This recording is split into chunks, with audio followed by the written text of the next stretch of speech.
Banks' death was announced by his former club Stoke City early on Tuesday morning. Banks passed away on Monday night with his family by his side following a fight with kidney cancer, which took a turn for the worst a few weeks ago. "It is with great sadness that we announce that Gordon passed away peacefully overnight," a family statement read. "We are devastated to lose him, but we have so many happy memories and could not have been more proud of him." Last year, it was rumored that the former Leicester City man had passed away following a bout of cancer. But that claim was emphatically dismissed by his family members on social media, who labeled it a cruel hoax. A slew of tributes for the England legend began to pour in online shortly after his death was announced, with his old club Chesterfield kicking things off. "The sad news reaches us that legendary former Spirit Gordon Banks has passed away," the conference premier side tweeted. Gordon, who started his career at Chesterfield, was of course part of England's 1966 World Cup winning team. "Our thoughts are with Gordon's family and friends.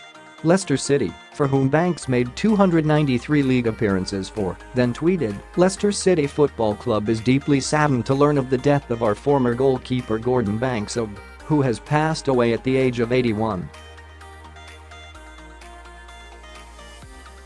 England's official Twitter account wrote, "We're deeply saddened to hear that Gordon Banks, our number World Cup winning goalkeeper, has passed away. Our thoughts are with Gordon's friends, family and supporters at this difficult time." England manager Gareth Southgate was shocked by the passing of Banks, saying, "I am deeply saddened to hear of Gordon's passing. An all-time great for England, I was privileged enough to be in his company on a number of occasions. It was particularly special to be with him at a Football Writers' Tribute dinner last year and wish him well on his 80th birthday." Gordon spoke to the room about that incredible save from Pelé against Brazil back in 1970, and moments like that from his remarkable World Cup winning career will continue to linger long in the memory. "On behalf of everyone connected with England, I send my condolences to his wife Ursula, his family and friends."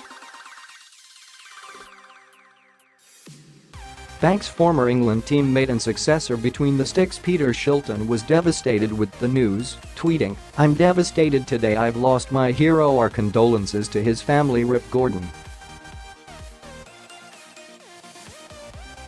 Ex-England striker Michael Owen said, "Sad to hear that Gordon Banks has passed away at the age of 81. Had the pleasure of meeting him a number of times, and he was one of the game's true gentlemen, not to mention one of the greatest goalkeepers of all time. Rest in peace." Banks began his career with Chesterfield in 1958 before joining Leicester City the following year. He spent 8 years with the Foxes before joining Stoke, who he made 250 appearances for. After 7 years with the Potters, he moved to America to play for Cleveland Stokers and Fort Lauderdale Strikers before ending his career with St. Patrick's Athletic. Banks won the World Cup England in 1966, but the most famous moment of his career came in the 1970 World Cup when he saved a towering header from Pelé. The image of Banks flying through the air to stop the goal-bound effort is still to this day one of the greatest moments in World Cup history. Nearly 40 years on, former Arsenal and Scotland stopper Bob Wilson is still amazed by the save, telling BBC Radio 5 Live. He showed amazing agility. I don't think I will ever see a better save in my life. In Wilson's eyes, and the eyes of many others, Banks will go down as the greatest England goalkeeper of all time. He will go down as the best until England win the World Cup again, if they ever do.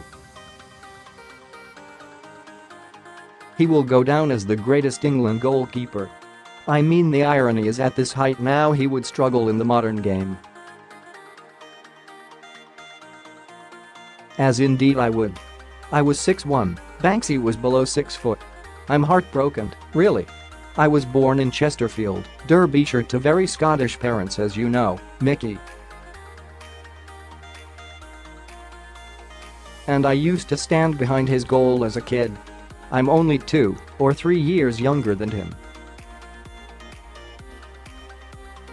I stood behind his goal, and then when it was half-time and he would move up the other end to Saltygate, I would move around and watch him play again. It was my privilege to eventually play against him in semi-finals of FA Cup and get to know him. I didn't get to know him well. This is just sad news. And here's another of the '66 World Cup boys who is no longer with us.